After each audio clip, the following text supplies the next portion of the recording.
Wow, what a great sight to see you all this morning. Good morning. Thank you, Aaron. I've got my security blankets, a clicker, always good.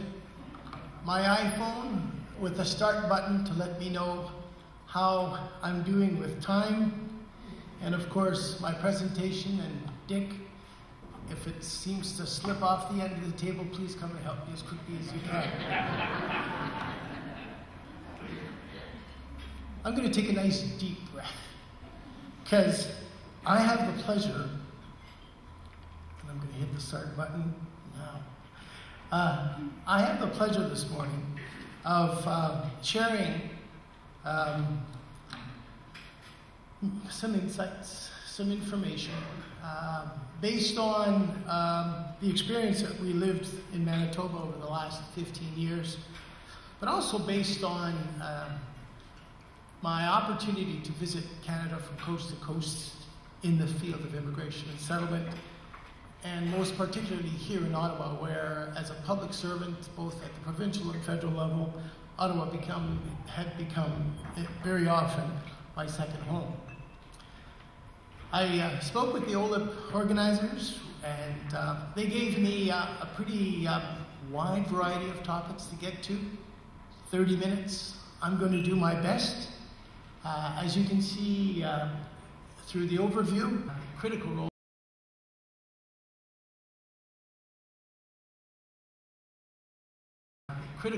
that employers and post-secondary institutions have. Je vais parler de l'immigration francophone. Je vais parler des pratiques communautaires qui ont eu beaucoup de succès chez nous et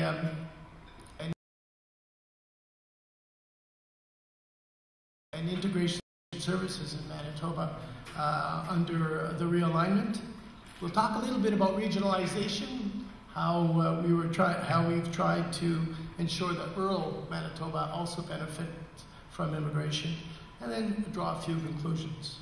Before I start, however, I'd like to thank the organizers for inviting me today. Et j'aimerais aussi remercier le réseau de soutien d'immigration francophone de l'Est de l'Ontario, un groupe avec lequel j'ai travaillé et je cherche dans la salle pour voir un de mes mentors, si Ronald Bisson est alentour.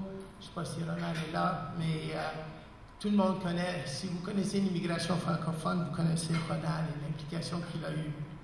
Alors, commençons. When we talk about government, basically we're talking about the whole spectrum. Our federal, provincial, and municipal governments. Our Constitution identifies immigration as a shared jurisdiction. But a shared jurisdiction is only shared if the various components, the people that are touched by it, actually get involved.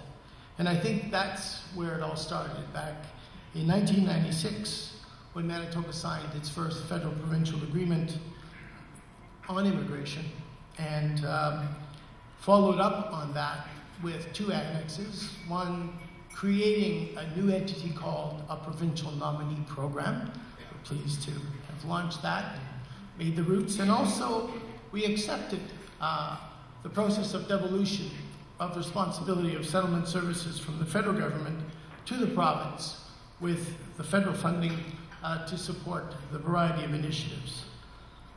But in recent times, of course, we've added a third leg to the elements through municipal involvements. And local immigration partnerships have greatly evolved over the years, from informal letters of intent, memorandums of understanding, to the local immigration partnership model, which exists in over 40 communities across Canada. A critical role of public policy, however, is to set a vision, to set goals, and to set objectives that are measurable and that can be evaluated.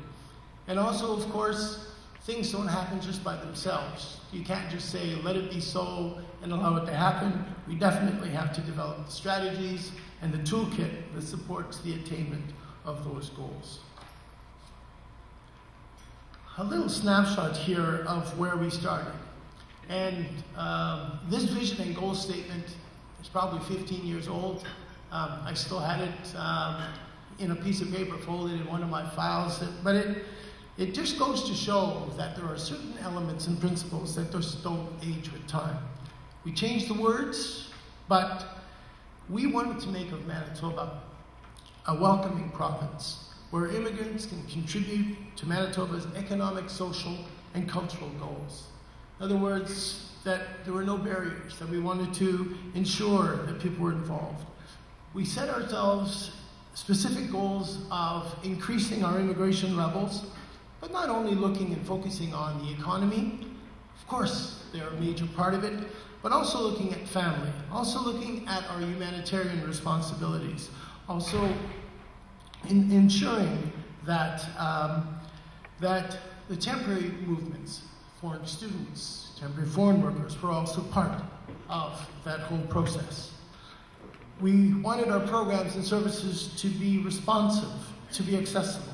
We wanted immigrants to feel as they felt part of that community, that they felt fully settled and integrated. We wanted to strengthen the diversity of our communities, and I think no one holds the monopoly on diversity and culture, but Winnipeg is a very diverse community with some very strong community organizations. And we wanted, of course, to support the ongoing development of rural Manitoba. Activities that we feel it's important for government to coordinate. We understand that immigration is helping individuals to meet all the legal and logistical requirements to move from one place in the world to another. It's become big business. But the proviso here is that there's a requirement for governments to be actively involved. In our experience, the best outcomes are achieved when governments and their agencies are involved in coordinating activities like the first one that's listed on the list, promotion and recruitment. Immigration is no longer a passive activity. Waiting for people to arrive, to come into our communities, is unfortunately one of those situations where if you don't act, things will happen regardless of what you do, and it's important that you stay on top of it. Selection and targeting initiatives are critical, and that use of selection to say that there has to be an opportunity for people who want to come to your province, who want to come to your community, to find that door to come through. Welcoming communities, well, I have a mentor who's in the hall, two mentors in the hall, Carol and Andrew and Mary Bernstein, who have very eloquently written what makes up a welcoming community, one that identifies and removes barriers, one that promotes a sense of belonging, and one that meets diverse individual needs. Addressing settlement needs is a responsibility of all governments, of all departments. For the longest time, I had to work with colleagues who said, oh, it's an immigration issue. Gerry, that's your department. And I would say, no, it's a health issue. It's your department. It's an issue of training. That's your department, Department of Education. So we all have to share that. And then the final point, supporting factors that lead to retention, is one that's critical about it's the return on investment. If governments work very hard to attract people, we've got to figure out what will keep them in our communities. I was asked to talk about immigration levels planning. As we all know, the Federal Minister of Immigration makes a report to Parliament every fall on what immigration levels we are going to receive next year.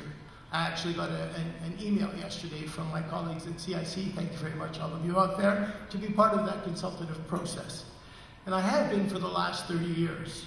We check around all of the background information, historical immigration data. There's all kinds of reports that can guide us. But the big idea is to drill down. How does it impact on us? What is our proportional share? What relationship does annual immigration intake have to do with where we're going as a province to stay on top?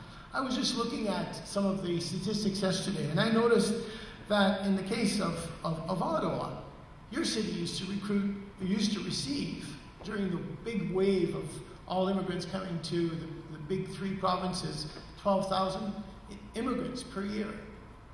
Times have changed, and I can see why you would be all here this morning saying, hey, we've got an impact on that. The federal case management systems and policies have evolved significantly with the advent of new information technology, IC systems. The federal government actually knows how many people it's got in its inventory, knows where they're going, knows where they're coming from. It's also evolved in terms of its policies away from first come, first serve to a declaration of intent, and that will have a significant impact on us. Also, the ability of those missions to deal with the ever-growing number of visitor visa requirements, student authorizations, employment authorizations, all of that impacts on our ability to know exactly where the levels are going and what's happening. It's also critical that we look at how a province or a municipal government can impact on the levels. And that's where I come back to the provincial nominee program, or the programs that exist in every province, including Ontario, where we can have an impact on numbers. And also the importance of our leaders, political leaders, of setting a target. And the next slide basically takes a chapter out of an important part of our history. And I bring you back to 2003. We have been sharing with the federal government of Canada our intent to raise our immigration levels, to receive a proportional share, to meet our absorptive capacities. Those were all the words that we were using. And amongst ourselves, we know what that means. You know, are we taking in too many immigrants? Are there enough people that can get jobs? Is there enough housing? Our premier, the premier of the day, Gerry, who's now our ambassador in Washington, of course, said, you know what, we're mixing up. People are getting mixed up by that language. Here's what I'm going to do. I was in the room when he shared that with my minister and said, at the next meeting of the Manitoba Chamber of Commerce, I want to provide a very key pronouncement on where we're going with our immigration. These recommendations, they're coming to me from my economic advisory council, made up of business people, made up of academic institutions, made up of everyday people that live in our community.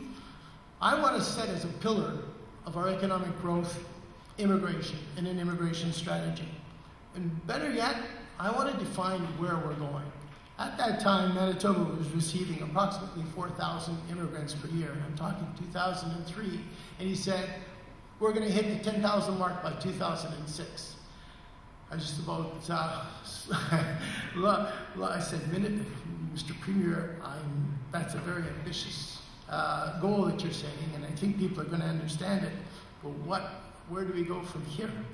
And I'll show on the next slide where we went from there. But not only was he not satisfied that when we did get to 10,000 by 2006, he set the next level to 20,000 by 2016. Now this chart shows very visually what we were able to do and how the period between 2000 and 2003, things were constant, but we were building. We were building an inventory. We were building up our processes to the point where things started to really move. And by 2011, we reached the historic level of 15,962 individuals. Last year, the numbers were a bit lower, but I think it's an encouraging sight to look and to see what can happen if we make those investments. Manitoba's total immigration is now 6.4% of Canada's immigration, where previously we were getting less than 2%. The nominee program accounts for 77% of the movement. And that's where I have to draw to your attention a little bit of a concern that I've had and that I think we've all had over time, is that the growth comes through provincial effort. The other classes, family class, our federal economic streams, the other colors other than yellow, are basically stand still. We haven't seen movement. We were expecting that as we increased the number of provincial nominees, which are economic migrants, that we would have a second wave of immigration, that we'd have levels going up in the others. So there's a concern there. When we talk about adding families and so on, we got to find ways, and it's still a challenge to us, of being able to include other streams and other individuals. So let's move on to the next theme, which is the role of employers in post-secondary institutions. Very briefly, I think we've seen through Mr. DeRoche's comments and Dick and Salimatu's comments that leadership, advocacy, accountability, skills utilization, skills development, foreign credentials, and recognition are key areas of influence that employers in post-secondary institutions have, along with public institutions. With regards to employers specifically, I know that advocacy meetings that our Premier or our Minister had with the Business Council of Manitoba, which is quite similar to your Employer Council of Champions here in Ottawa, had a significant influence. The Business Council represented the top 50 employers. When they spoke in a united voice, definitely the province looked at how it could be more supportive and provide programming. We developed champions amongst those employers, or they developed champions amongst themselves, and there were some key people who spoke on issues that people would listen to, and others, their own would be involved with. Our immigration policies and temporary foreign workers that have gotten quite a bit of press recently, a lot of those changes were made so that our immigration procedures would be more responsive and more reactive. At the same time, it's a double-edged sword. We have to make sure that we're not looking at local populations and be too quick to look at international. We have a wonderful opportunity that we haven't really started using yet, and that's the Canada Experience class, where people who are here on temporary foreign work permits or visa students can apply to remain. But I was looking at last year's stats, and of the 216,000 people that were landed last year, only 2,000 have been landed through the Canada Experience class. Now, they may be in, not a backlog, but in a processing line, but I think those numbers definitely will have to go up. Employer-driven recruitment and selection is definitely the most beneficial of any promotion and recruitment that we can do. Employers have been very proactive, and I've noticed even here in Ottawa that many of your employers have talked about being involved. Immigration fairs are very commonplace. That's when we talk about proactive immigration. Those are available. And the last point is the integrity. Unfortunately, when we talk about what happens, the majority are reputable and accountable for their actions. But we do need legislation at some points to make sure that third-party recruiters and consultants follow the same rules and that no one is abused, specifically individuals who are quite vulnerable at the other end, and those are certainly the temporary foreign workers. Universities and community colleges, international student recruitment has become part of every campus's key mandate and mission. Favorable policies at the federal level, including, there was a time where if a student mentioned, I'd like to go study in your country and I might stay, the words "I might stay" usually got him a refusal right there. The person could not consider permanent residence. Today, it's an accepted practice that students may return. Some will be encouraged to return because they were on scholarships. But overall, we are encouraging the Canada Experience class or the provincial nominee programs have included many foreign students in an attempt and the possibility of having them remain. We were the first to initiate an off-campus employment pilot project, which is now gone national, so that employers can hire foreign students to give them that Canadian work experience that's so dearly required when they do decide to become permanent. For those of you who checked some of the background material for the OLIP forum today, read Bernstein's piece on how important international students could be for the city of Ottawa through your institutions. Very well written, and it's low-bearing fruit. People are here. They're in your communities. They've got diplomas. There'll be graduates with degrees that are recognized. Take advantage of it. Talk to the provincial government about maybe using provincial nominee, not only for employment, but possibly for a particular number of students, and to encourage them, because I think a lot of our students are being discouraged by some of the requirements of the Canada Experience class. Oh boy. Immigration francophone. I think my timer is going too fast in time. I knew this would be a bit of a challenge. Pour l'immigration francophone, je pense pas que c'est nécessaire de le répéter, mais il y a eu une prise de conscience il y a 12 ans. Il y a eu un plan stratégique qui a été mis en place. Un plan stratégique qui a été renouvelé de 2013 à 2016. Il y a eu le programme de l'aide à l'immigration francophone par l'entremise de la feuille de route. Nos communautés se sont impliquées. On a établi l'infrastructure. On a vu l'importance de l'immigration pour la survie des communautés, des petites écoles. On a vu que nos employeurs cherchent une main-d'œuvre bilingue. Et d'être bilingue dans les communautés minoritaires est un atout. Alors, on a impliqué les gros joueurs, le domaine de la santé, de l'éducation, des services communautaires, pour s'assurer qu'il y avait des possibilités d'emploi pour les gens. On a le souci de la migration humanitaire aussi.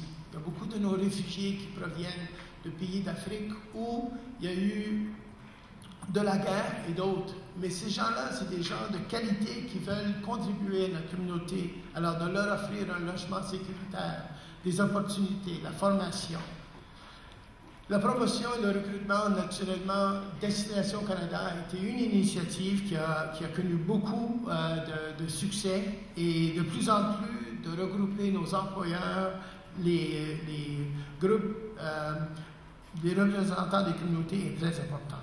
Alors, on a aussi des partenariats innovateurs. Je siège sur le conseil d'administration qui a formé une œuvre des Sœurs de la Charité, les Sœurs Prises, qui s'appelle l'Abri Marguerite, où l'Abri Marguerite a acheté un condo de 5 unités et on s'en sert pour les résidences temporaires pour réfugiés et immigrants pour les premières semaines qu'ils habitent à Saint-Boniface.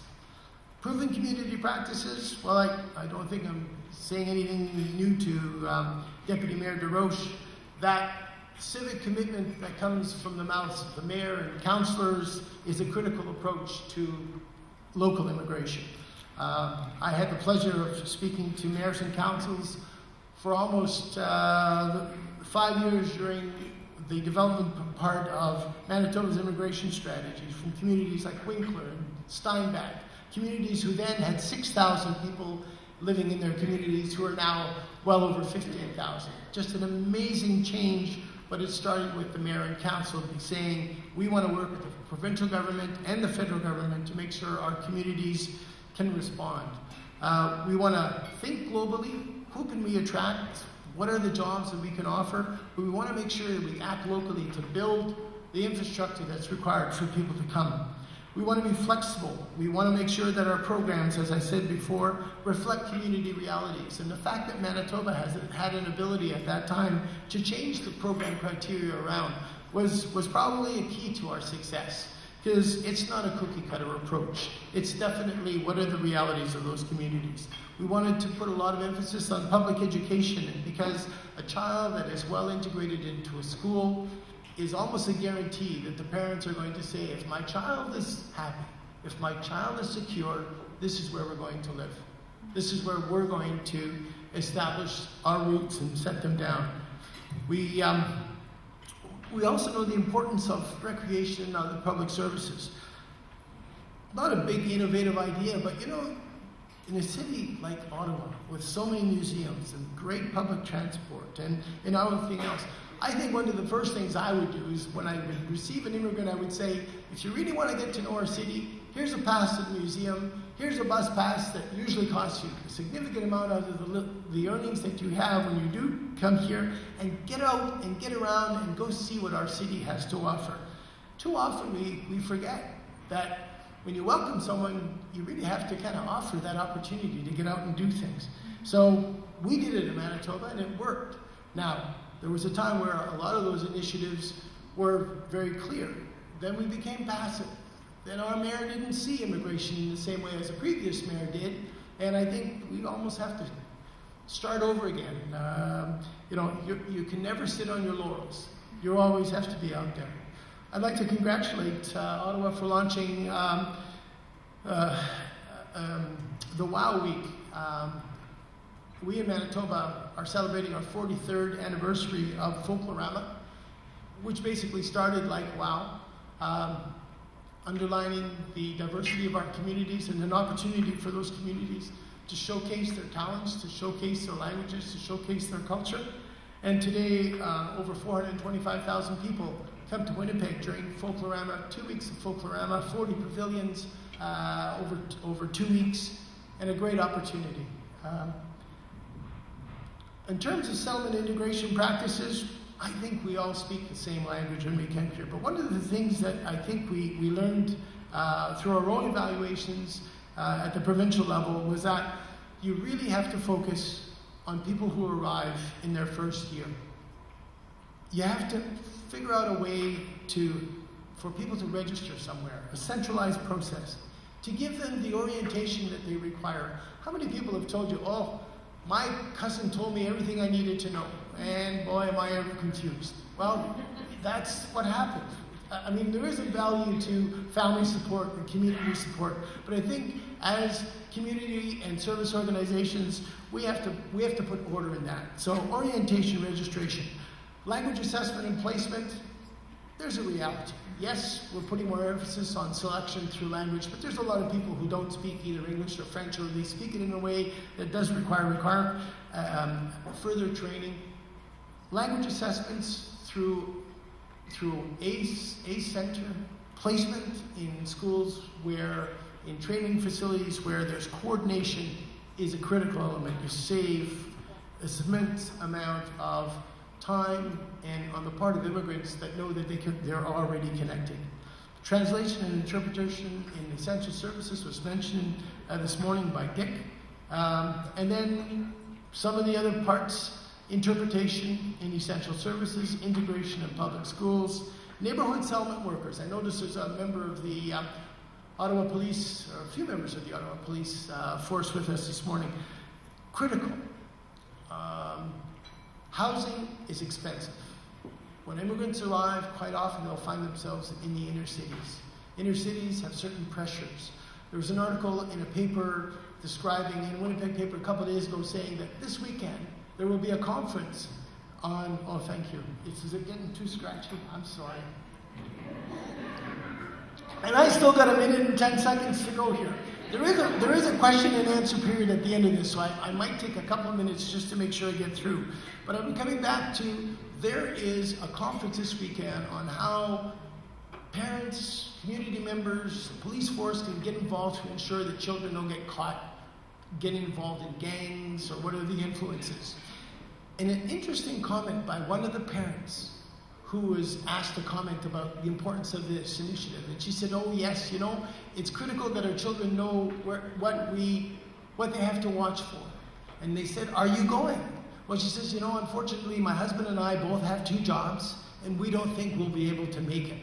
And I think that is an underlying key. Immigrant families are so busy trying to make ends meet that their family responsibilities, something's got to give. And then I say to the people who say, family class is a big pressure on our society. Having parents or grandparents around, they're a draw. I'm sorry, I'm a grandparent. I know my role with my grandchildren, and if I wasn't there, I'd find every ways and means to get there. We have to tell our politicians that family reunification has always been the cornerstone of what makes Canada a special place. And I'm sorry, that's maybe my 30 seconds of policy comment. You'll be able to reference this later. It's our settlement service model, which is really client-centered, which prioritizes that first year of arrival. The other thing that's important, everyone's got great websites. You have a wonderful one, which I checked out. There's a lot of information that people need before they arrive. And I think any way that we can use to communicate our message, the better for it. Regionalization, well, there again is a whole other topic.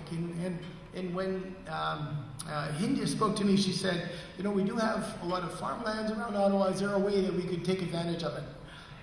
It isn't just land. It's about a community and local communities that can get together, even if they're a small one-industry town. What can they do? How can they prepare themselves? And I think it starts through a whole community-based planning process, ensuring that there's a shared vision. It's a great fit for employers and provincial nominee programs. Now, of course, Manitoba at one point approved 9,000 applications. I think Ontario has reserved 2,000 provincial nominee applications for the province.